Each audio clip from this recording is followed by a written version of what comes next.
Apa wajah Anda, Pak? Kenapa bibir Anda berdarah? Junah merasa khawatir ketika melihat bibir atasannya mengeluarkan darah. Setibanya laki-laki tampan itu di kantornya seusai makan siang.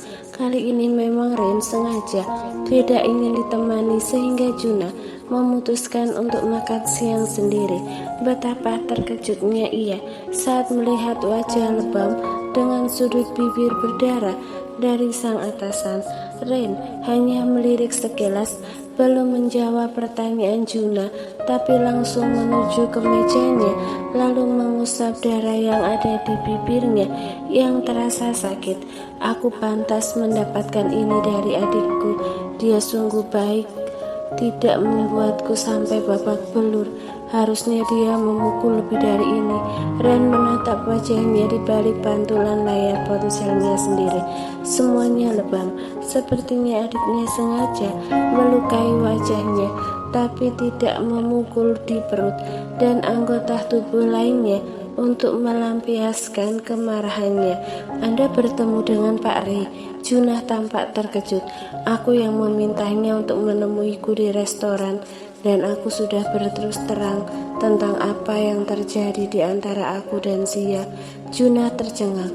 Apa Anda juga menjelaskan kalau Anda sudah menodai Nyonya? Ren mencepik kesal. Mana mungkin aku mengatakan itu padanya yang mengetahui kelakuan burukku terhadap istriku hanya kamu, Dokter Mila, dan juga Zia sendiri. Tidak akan ada orang lain yang tahu, tegas Ren. Saya tidak mengerti, Pak, bagaimana Anda menghentikan kegilaan adik Anda yang berpotensi masih akan mengejar istri Anda.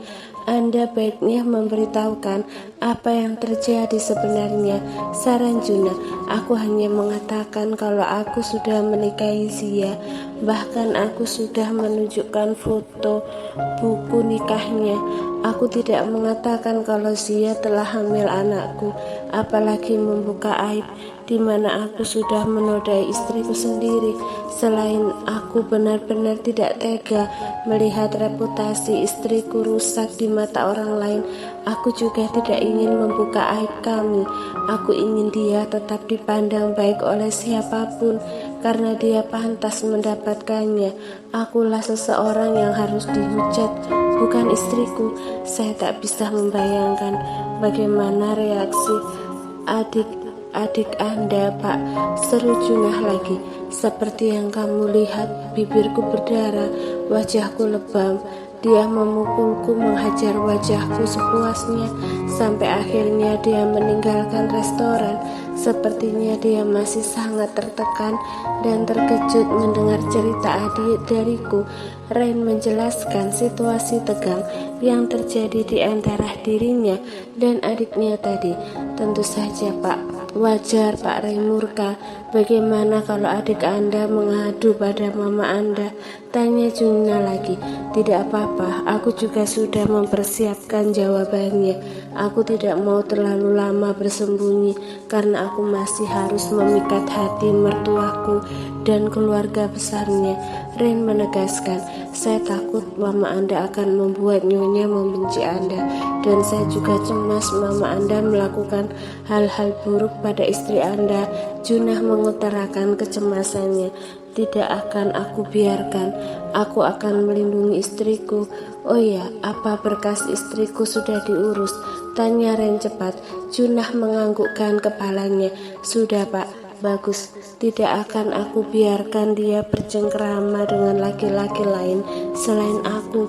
Hanya aku yang boleh berbincang dengannya di kantor maupun di rumah, sehingga tidak akan ada celah bagi orang lain untuk mengganggu rumah tangga kami, termasuk adikku sendiri.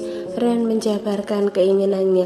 Bagaimana jika Pak Ray menemui istri Anda ketika Anda sedang bekerja, Pak? Aku punya CCTV di penjuru rumah. Jadi aku jika Ray datang ke rumah, akan aku perintahkan Pak Surya untuk menghalanginya.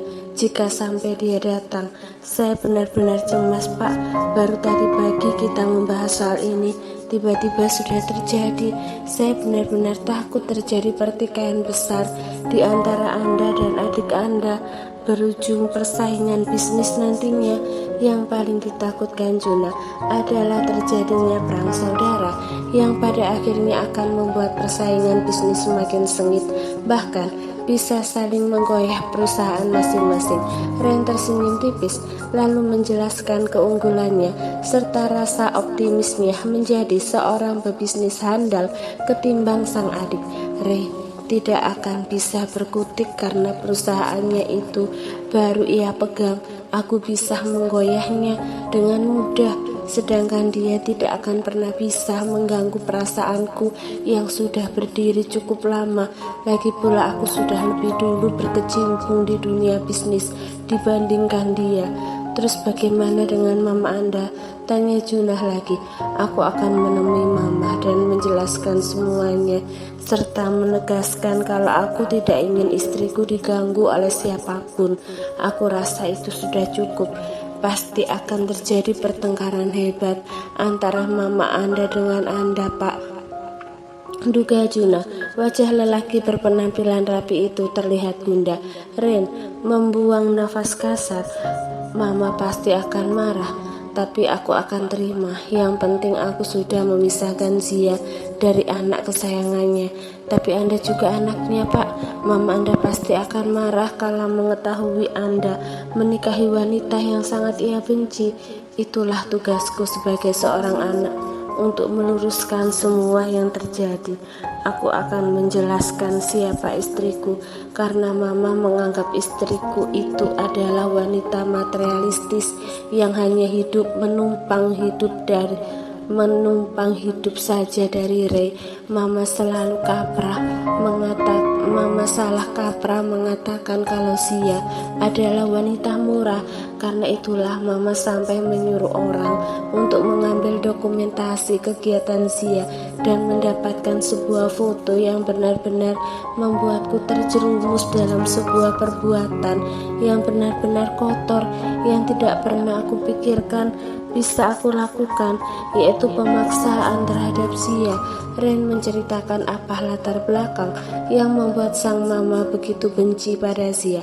Ia menegaskan bahwa tugasnya sekarang adalah tetap berbakti pada sang mama, tapi akan menjelaskan bahwa Zia bukanlah wanita materialistis dan murahan seperti yang dituduhkan. Ini berat, Pak. Junah terlihat pesimis. Sudah pasti berat karena sang mama pasti tidak akan percaya. Namun Ren sudah bulat tekadnya. Bila terdesak, ia akan mengatakan hal yang sejujurnya pada sang mama, termasuk tindakan gilanya yang sudah menodai Zia. Mau tidak mau, ia harus mengatakan itu untuk membuktikan kepada mamanya kalau Zia masih perawan dan bukanlah wanita seperti yang dituduhkan oleh mamanya. Namun semoga saja ia tidak sampai melakukan itu. Harapannya aib itu tak akan diketahui oleh keluarganya selamanya. Apakah mama Anda akan percaya kalau Anda mengatakan dengan jujur sudah menodai Nyonya Zia dan menjelaskan kalau Nyonya sudah hamil? Mama pasti percaya. Aku juga akan menunjukkan foto sepupu dari istriku yang memutus salah paham yang mama pikirkan. Namun itu adalah usaha terakhirku.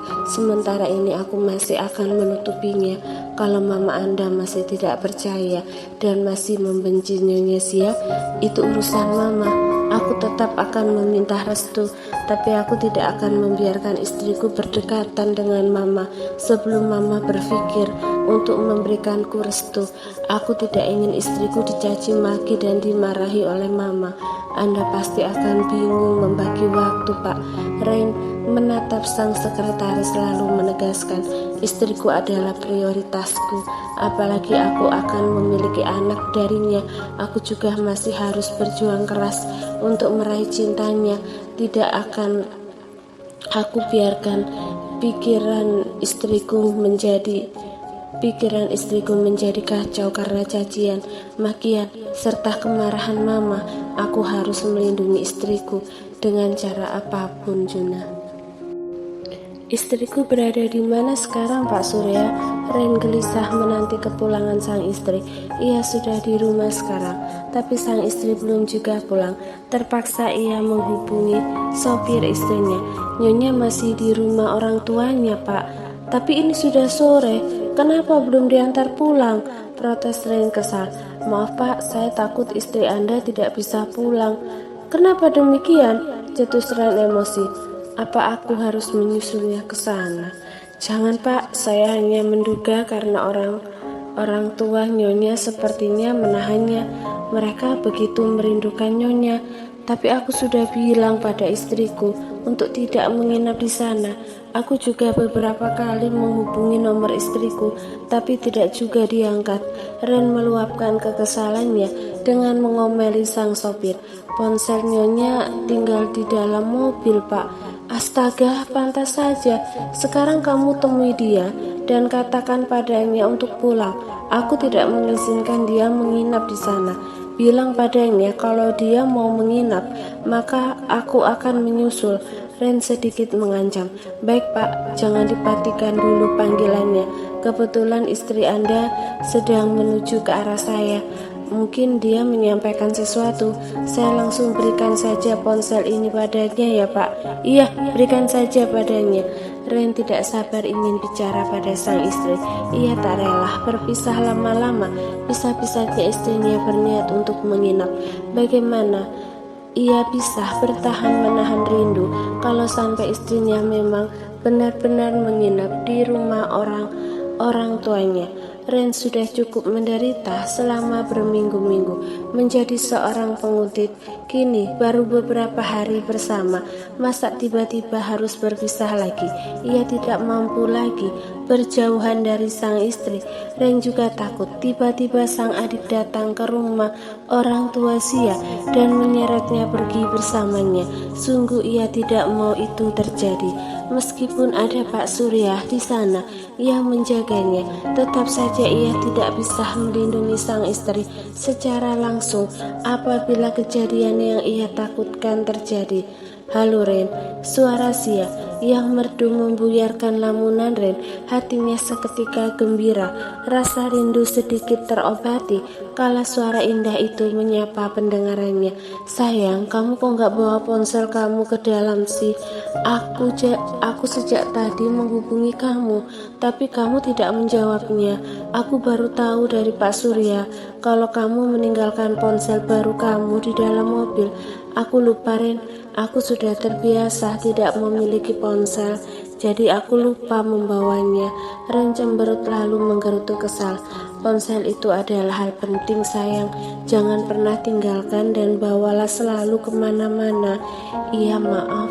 Oh iya, tadi kata Pak Surya kamu mau menginap. Kenapa harus menginap segala sayang? Keluh Ren, aku juga tidak ingin menginap, tapi ibuku sedang tidak enak badan. Sepertinya ibu terlalu merindukanku sehingga ibu memintaku untuk menginap di sini. Aku tidak bisa mengizinkannya. Sahut Ren keberatan. Kenapa tidak bisa Ren? Kan hanya semalam saja. Besok pagi aku akan segera pergi dengan alasan bekerja. Aku tidak mau ibu dan ayah curiga kalau aku menolak menginap di rumah. Mereka pasti akan bertanya kenapa, apa alasanku harus pulang sementara aku belum bisa terus terang tentang kita. Tapi aku please Ren, kamu bilang aku harus menumbuhkan rasa cinta di hatiku untukmu kan? Tentu, aku sangat menantikan itu. Ren senang mendengar ucapan sang istri.